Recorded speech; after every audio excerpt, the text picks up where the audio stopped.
Welcome back. The Olympic flame has begun the longest torch relay in Games history, and every step of the way, protests are expected to follow. China's fierce crackdown in Tibet this month continues to fuel outrage around the world.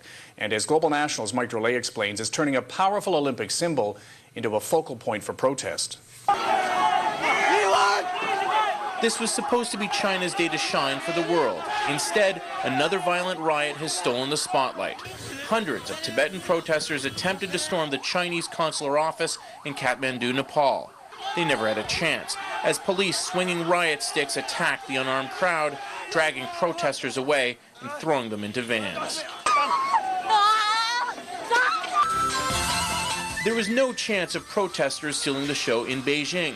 Tiananmen Square was completely cordoned off, as regular Chinese citizens were kept blocks away from the festivities. The last thing Beijing wants is the place the world associates with a deadly pro-democracy crackdown linked to the current controversy over Tibet. The Olympic torch has now begun its 130-day journey around the world. It will pass through 23 cities on 5 continents. But while Chinese officials could control today's ceremony, they have to be nervous about what will happen next. Because once the torch leaves China, anything can happen. We want justice! Protests around the world today suggest it won't be an easy trip. In Toronto, about 500 pro-Tibet demonstrators marched through the streets. Unlike Asia, the beatings were all for show. I don't mind dying, but it's for my country. It's better to have your own country than to live like that. In India, expat Tibetans held a mock torch run. Similar protests were held in France, Germany, Indonesia, and Australia. However, there was some good news for China. In Italy, officials rejected the notion of boycotting the Olympics. The games should take place. The athletes should go.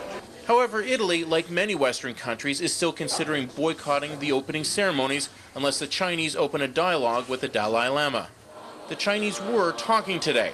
Officials, in the strongest language yet, again accused the Dalai Lama of abusing religion and stirring up protests. Nothing to say. Not the best way to start a conversation. Mike Drolet, Global News, Toronto. The judge heading the coroner